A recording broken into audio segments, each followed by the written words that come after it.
250 రూపాయలతో ఖాతా తెరిస్తే 72 లక్షల రూపాయల వరకు అందించే సూపర్ స్కీమ్ సుకన్య సమృద్ధి యోజన.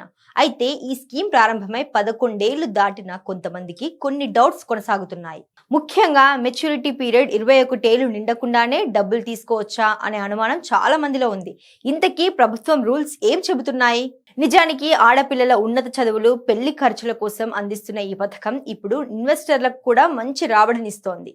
ఇందులో వార్షిక పెట్టుబడి 1.5 లక్షలుగా ఉంది. 15 ఏళ్ల పెట్టుబడి కాలం పాటు పెడితే 21 ఏళ్లు మెచ్యూరిటీ కాలంలో ప్రస్తుతం 8.20% వడ్డీ రేటుతో మొత్తం 71,82,000 రూపాయలు వస్తాయి.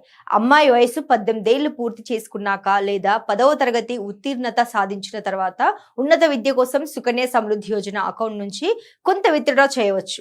గత ఆర్థిక సంవత్సరం నాటికి ఎంతైతే డిపాజిట్ చేశారో అందులో 50% వరకు తీసుకునేందుకు అవకాశం ఉంటుంది. అయితే తీసుకున్న ఈ డబ్బులను విద్యా సంబంధిత ఖర్చుల కోసమే వాడాలి. దీనికోసం కాలేజీ అడ్మిషన్ లెటర్ లేదా ఫీజు రసీదులను సమర్పించాలి. ఈ మొత్తాన్ని ఒకేసారి లేదా 5 ఏళ్ల పాటు విడతల వారీగా పొందవచ్చు. ఒకవేళ అమ్మాయి వయసు 18 ఏళ్లు నిండి ఆమెకు వివాహం నిశ్చయమైతే సుకన్య సమృద్ధి అకౌంట్ పూర్తిగా మూసివేసి డబ్బు తీసుకోవచ్చు. పెళ్లికి 1 నెల ముందు లేదా పెళ్లైన 3 నెలల లోపు సంబంధిత డాక్యుమెంట్ సమర్పించి అకౌంట్ ను క్లోజ్ చేయవచ్చు. వివాహానికి సంబంధించిన వయస్సు ధృవీకరణ పత్రం, అఫిడవిట్ సమర్పించాల్సి ఉంటుంది. కొన్ని అసాధారణ అత్యవసర పరిస్థితుల్లో సైతం ముందస్తు విత్డ్రా చేసుకునేందుకు ప్రభుత్వం అనుమతిస్తోంది. ఒకవేళ బాలిక అకాల మరణం చెందినప్పుడు డెత్ సర్టిఫికేట్ ఇచ్చి అకౌంట్ క్లోజ్ చేయవచ్చు.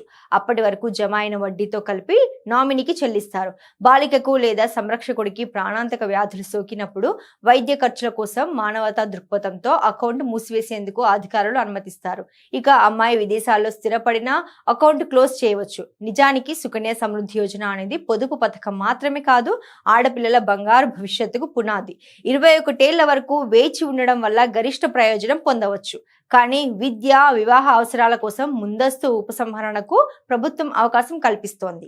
ఇది ఆడపిల్లల తల్లిదండ్రులకు గొప్ప ఊరటనిస్తోంది. మీరు కూడా సుకన్య సమృద్ధి యోజన అకౌంట్ తీసుకోవాలంటే ముందుగా ఈ తరహా నిబంధనలు తెలుసుకోవడం చాలా ఉపయోగపడుతుంది.